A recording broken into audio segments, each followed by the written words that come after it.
So I, 22-year-old female, received a visit from my mom for New Year's. She came with one of my cousins, and we hung out for a couple days, and it was great. The only time things were bad was when she asked if I could loan her about $500, and she promised to cash at me the money back when she got paid next time. I told her no. She tried to argue with me, but I shut her down, and she let it go. A week later, I noticed my credit card was missing. I don't use it very often, usually just for a couple automatic bills. I had logged onto my account online to pay my balance since my check came through that morning, and I saw that my balance was much higher than I had expected. There were 3 charges I expected: my electric bill and my phone bill and some gas, and then several charges that I knew weren't from me. They were for fast food, clothing places, etc. I thought it might be a glitch, so I called my credit card company and checked my wallet for my card. I realized it was missing, and a nice customer service rep helped me with that whole process. But then I started walking through everyone my wallet had been around and every place it had been left since my last physical use of it. I ended up texting my mom because it was stressing me out, and I felt like I needed to talk to one of my parents. But Dad and I aren't on great terms. When I told Mom what happened, she told me not to worry and that it wasn't stolen. She had just borrowed it. To be honest, I did lose my cool once I realized she wasn't joking. She insisted she'd cash at me the money when she gets paid the next day, and that she thought she'd be able to handle it before I even noticed. I told her that's not acceptable, and to cut up my card, I deactivated it anyway. She got upset and told me to stop throwing a fit and that she can't believe I'm being such a brat about helping her. Things escalated from there, and I did call her some names before telling her to not contact, come around me, and hanging up. After that, I called the police, both in my area and in hers, to see which precinct I needed to file charges with. My mom has blown up my phone so much since this that I've had to block her, and she is posting all over Facebook about how I'm getting her thrown back in jail just for borrowing some money, and how she can't understand how she raised such a stingy child. Am I the idiot or losing my mind? I don't think I did anything wrong here. Edit. Good God, I didn't expect that much feedback. I posted this before I went into work, and I've been working through a serious customer rush since. I don't have much of my break left, so I can't reply to many comments until later. Now for a few comments before the update. Comment 1. Not the jerk. Also, many banks/credit card companies want a copy of the police report to refund your money. By not following through with the police, some places will believe you gave Mom permission to use the card and are attempting to scam businesses. Comment 2. Not the jerk. Don't let her guilt trip you.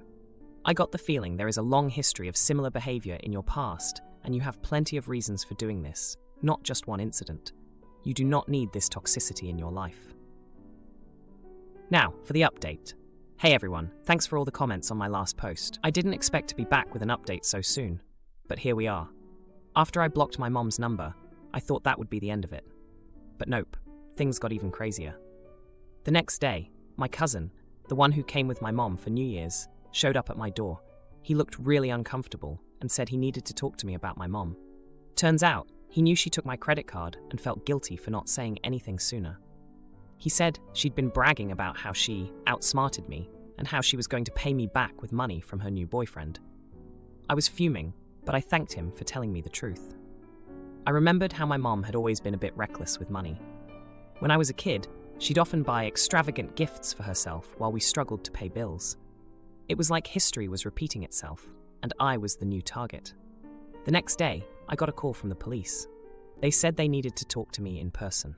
My heart was pounding as I drove to the station.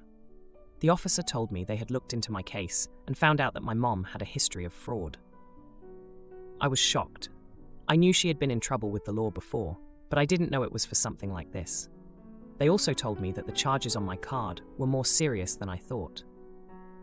She had somehow managed to charge over $2,000 in just a few days. The police said they were going to arrest her, but they needed my statement to proceed. I gave them all the information I had, feeling a mix of anger and sadness. I thought that was the end of it. But when I got home, there was a letter from my mom in the mail. She was begging for forgiveness, saying she was in a bad place and needed help. She wrote about how she had been struggling since she lost her job, and how her new boyfriend had been pressuring her to keep up with his expensive lifestyle. She said she was sorry and that she loved me. I didn't know what to feel. I was angry, but I also remembered the good times with my mom. Like when she would take me to the park and push me on the swings, or when she'd bake cookies with me on the weekends. It was hard to reconcile those memories with what she had done. The next day, I got a notification from my bank. There was a deposit for the full amount that had been charged on my card. I checked my Cash App, and there was a message from my mom's account. She said it was all she could do to make it right, and that she hoped I could forgive her. I was stunned. I didn't know what to make of it. I had just started to process everything when my doorbell rang. It was my mom, in tears, with a police officer. She had turned herself in. She said she couldn't live with what she had done to me, and that she wanted to face the consequences. We had a long, emotional conversation. She apologized over and over, and I could see the regret in her eyes. I told her I needed time to think about our relationship, but I was glad she was taking responsibility for her actions. As the officer took her away, I closed the door and sat down, trying to process everything. My phone buzzed with a new message. It was from my dad, who I hadn't spoken to in months. He said he had heard about what happened, and that he was there for me if I needed anything. I was surprised. Our relationship had been strained ever since he and my mom divorced. I decided to call him back. We talked for a long time, and he told me about his life since the divorce. He had remarried and had another child, a half-sibling, I didn't even know about. He said he wanted to make things right with me and be a part of my life again. Just when I thought things couldn't get more complicated, my dad dropped a bombshell. He said the reason he left my mom was that he had discovered she had a secret bank account with a lot of money in it. Money that she had hidden from both of us. He suspected she had been planning to leave him and take me with her, but she never got the chance. I was speechless. All this time, my mom had been struggling with money, or so I thought, but she had a secret stash. It didn't make any sense. Why would she steal from me if she had her own money? I hung up with my dad, my mind racing. I had so many questions and no answers. I decided to do some digging of my own. I went through old papers and documents my mom had left behind. And that's when I found it, a bank statement for an account with over $50,000 in it. The account was in my name. I couldn't believe it. My mom had set up a secret account for me when I was a baby and had been putting money into it all these years. But why? And why steal from me if she had been saving for me? Boyfriend of 3.5 years insists on making my morning coffee, but it never meets my preferences. This morning, he made me a machine espresso coffee. I, 24-year-old female, have been with my boyfriend, 25-year-old male, for 3.5 years. He knows I am particular about certain things like tidying up and how I prefer to cook certain dishes. I make sure to do those things myself to avoid annoying him. Now, my morning coffee is very specific. I like 2 teaspoons of instant coffee, 2 teaspoons of hazelnut syrup, filled halfway with boiling water, and the rest filled with oat milk. I also have a specific mug for my morning coffee. I understand that I may sound annoying, but I am aware of it, so I always make it myself and never expect anyone else to make it exactly like that. When my colleagues make me coffee, I accept whatever they make and thank them. For 3.5 years, my boyfriend has witnessed me making my morning coffee this way. However, he has become tired of me refusing his offer to make coffee for me. I have shown him several times how I like it, but every time he makes it, it's not the right amount of coffee or hazelnut syrup. The cup he uses is not always the right one, but I can overlook that. I don't want to be annoying, but the coffee just doesn't taste the way I want it to. It's like my body isn't satisfied, and I keep craving my coffee until I get it. However, I don't want to have 2 coffees in the morning. I have told my boyfriend that I appreciate his gesture, but I prefer to make my own coffee in the morning. This morning, he got annoyed when he asked if I wanted coffee in bed, and I declined, saying I'll make it myself. He said, "I know you're going to get up and make one, just trust me." So, I trusted him, and he made me a machine espresso coffee with a bit of syrup and some milk. I thanked him, but I don't want to drink machine espresso in the morning. I have never consumed machine coffee in front of him because I don't like it. I always buy capsules for him because I remember how he likes his coffee. He got really angry at me and called me a jerk for not appreciating his efforts. I strongly disagree. It's been 3.5 years, and I have shown him at least 10 times how I like my coffee. At this point, I feel like he's trying to prove that I'll enjoy any coffee, but I genuinely can taste the difference. I don't understand why he won't simply make me the coffee I like if he's so determined to make me coffee. Once again, I never asked him to do this for me. I don't feel any gratitude for the gesture either. But am I being a spoiled jerk? Now, for a few comments before the update. Comment 1. During my 29-year marriage, my ex never made my coffee correctly. Our son, numerous co-workers, staff, friends and family could make me a cup. I just wanted a splash of half and half. It's incredibly easy, and he chooses not to make it correctly. Tiny things like this show his true nature. He feels he's right when it comes to your morning ritual. I bet if you pondered this question, you will find other times he doesn't listen to you. My question to you is, why are you feeling guilty over his lack of respect towards you? Not the idiot. Comment 2.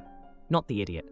I love my coffee, and I like it good quality. Hate the instant stuff, because it has no flavor. But I'm not going to force someone to drink coffee that they don't like. You've shown him multiple times. He can't get it right. So no biggie. This may be stepping into relationship advice, but maybe suggest other ways he can do little things that you'll appreciate.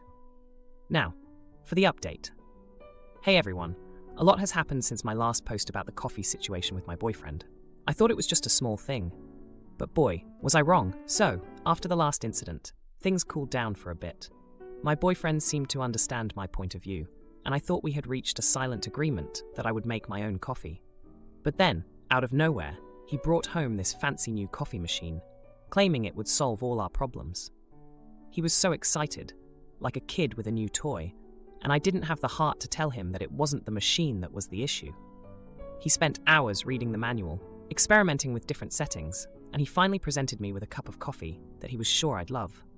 I took a sip, and it was okay. Not my usual, but I could tell he had tried. I thanked him, but I guess my face gave away my true feelings. He saw right through me, and the argument that followed was way worse than the first. He accused me of being unappreciative and impossible to please. I tried to explain that it's not about the coffee. It's about how I start my day with something familiar and comforting. It's a routine that I've had for years, and it's important to me. But here's where things got really heated. My boyfriend's sister, who knows about my coffee preference, decided to chime in. She told him that I was just being picky and that he should dump me and find someone who isn't so high maintenance. I was shocked. I've always been nice to her, and I couldn't believe she'd say something like that. My boyfriend didn't defend me. Instead, he just stayed silent, which hurt even more. I felt so alone in that moment, like it was me against the world. I retreated to our bedroom, feeling a mix of anger and sadness. The next day, I woke up early and made my coffee just the way I like it. I sat there, sipping it slowly, trying to calm the storm inside me. My boyfriend walked in, and I braced myself for another argument. But instead, he apologized. He said he didn't realize how much it meant to me, and that he'd stopped trying to change my morning routine. I wanted to believe him, but there was still tension in the air. We were both walking on eggshells, trying to avoid any topic that might lead to another fight. It was exhausting. Then, a few days later, I came home from work to find him in the kitchen, making his own coffee with the new machine. He looked up and offered to make me one, and I hesitated. I didn't want to go through another round of arguments, but I also didn't want to reject his offer again. So I said yes. And you know what? He made it exactly how I like it. It was perfect. I was so surprised and touched that I hugged him. It felt like we were finally getting past this silly coffee drama. But then, as we sat down to enjoy our coffee together, his phone buzzed. It was a text from his sister, and he made the mistake of reading it out loud. Did you finally get her to drink your coffee? Or is she still being a brat about it? I was furious. How dare she continue to meddle in our relationship? And why was he still discussing our issues with her? I confronted him about it, and he said he was just venting to his sister and didn't mean for me to hear that. We had a huge fight, and I told him that if he couldn't keep our private matters between us, then maybe we needed to rethink our relationship. He was stunned. He didn't think I would take it so seriously. Now, we're in this weird place where we're both trying to act like everything's fine, but there's this unresolved conflict hanging over us. His sister's comments have driven a wedge between us, and I don't know how to get past it. I love him, but I can't shake the feeling that he doesn't respect my boundaries. Dad cheated on Mom while she was pregnant with me and had another kid with the other woman who's now my sister. Mom kicked him out, and I lived with her until she passed away, and he was never involved in our lives. His new wife caused conflict during Mom's funeral. My sister's mom has been diagnosed with a neurological disease, and my dad is absent and struggling financially. We find love letters between our parents. Oh boy. I'm a 16-year-old male, and my sister is a 15-year-old female. Our father was married to my mom, but he cheated on her while she was pregnant with me. A few weeks after I was born, he got another woman pregnant, who is now my sister. My mom kicked him out, and I lived with her mostly, only seeing my dad every other weekend until I turned 6. Then, my mom passed away from complications related to her asthma, and I had to live with my dad. The reason I referred to him as dad is because he was never really a father to me. Sure, we lived with him for years, but he has never been involved in mine or my sister's life. He never showed up to anything or spent time with us. His wife was the one who tried to insert herself into my mom's funeral planning and insisted that I shouldn't be acknowledged as her son in the obituary. She caused a lot of fighting with my grandparents and aunts, uncles, and eventually got kicked out. She tried to get my dad to side with her and say that she had authority over me, but he did nothing. So, I stayed with my grandparents for a few days, and when I returned, she told me she was now my mom and I should have respected her more. I was very disrespectful to her for years, and I don't even feel bad about it. I made her life miserable, and my dad was never around to do anything about it. She always made things worse by insisting that she was my mom. My sister hated me for how I treated her mom, and because she doesn't remember my mom, or the times when I wasn't always there, she refused to believe that I do remember, and she tells me that her mom is my mom in all the ways that matter. She thinks it's crazy how I make it seem like my mom did more for me than hers. She also told me that I should be grateful for having a larger family after my mom's death. So, my sister and I aren't close either. My sister's mom was diagnosed with a neurological disease in June. She's already struggling with some things and has regular medical appointments. My dad is basically gone all the time now. He hasn't helped his wife at all and isn't around for us, but that's nothing new. But now he is also bringing home less money. My sister is upset about her mom and has been taking her anger out on me. She is so disrespectful about my mom and has even wished harm upon her grave, just to upset me. But the other day, she told me that my mom was disgusting and ugly, and that she had been a bad wife and mom, which is why my dad chose her mom. She told me that her mom was so much better, and I should be grateful for her and do everything I can to take care of her. I looked her in the eye and told her that she is all alone in taking care of her mom, because I hate her mom, and I would never help her. She got really upset, broke down crying, and ran off to her room. Yesterday, she told me that I'm such a jerk, and that as her brother, I should love her enough to be better and support her. Am I the jerk?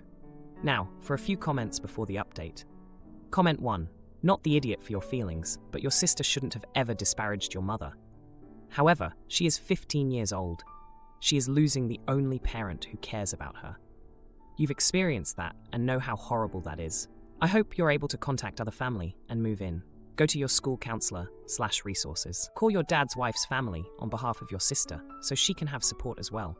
Even if you hate her, she's a kid that needs help. It sucks you're in this position, and it sucks for your sister. You both need help. Comment 2. Oh, frick them. Not the idiot. They are trying to manipulate you, and you understood that a long time ago. She's sad her mom is sick. Let her guess how you felt when your mom died. I'm not saying you should necessarily be mean to them, but pay them no mind. It's not your problem. For as much as they want to appear as a happy family, they clearly never faced the problems of your mother passing and how it affected you at a young age. I get that you feel sorry for them, but remember all the psychological violence they did to you. Now for the update. Hey Reddit, it's been 2 weeks since I last posted about the situation with my sister and her mom. And boy, do I have an update for you. Things have taken a tense turn, and I'm still trying to wrap my head around it all. So, after the last blowout with my sister, things were tense at home. I mean, we were practically walking on eggshells around each other. But then, out of nowhere, my sister comes to me with tears in her eyes, clutching a bunch of old letters and photos. I was ready for another argument, but what she showed me stopped me in my tracks. Turns out, she'd been snooping around in our dad's office, something we were both too scared to do because of his strict keep-out policy, and she found a hidden stash of letters between our mom and dad. And not just any letters. These were love letters, full of apologies and plans for a future that never happened because of my mom's passing. I couldn't believe it. All this time, I thought my dad didn't care about my mom after he cheated, but these letters painted a different picture. They showed a man full of regret, who still loved my mom despite his mistakes. It was a lot to take in. But that's not even the juiciest part. Among the letters, there was one that was never sent.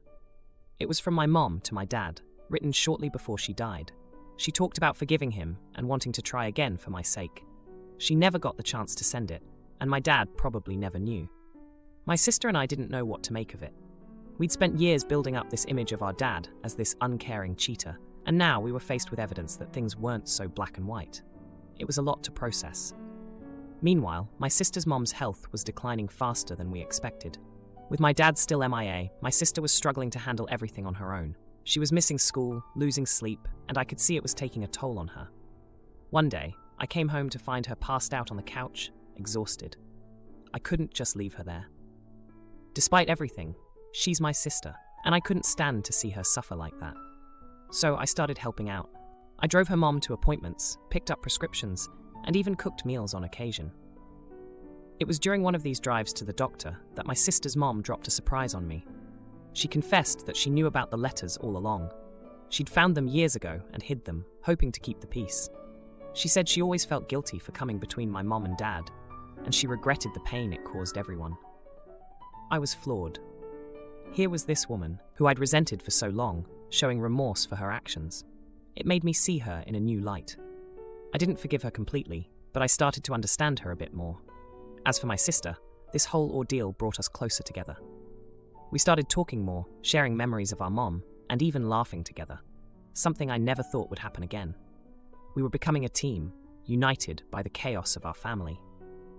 But just when I thought things were settling down, my dad finally showed up. He came home late one night, looking worn and defeated. He didn't say much, just went straight to his office. The next morning, he called us both into the kitchen for a family meeting. He told us he'd been laid off from his job and that money was going to be tight.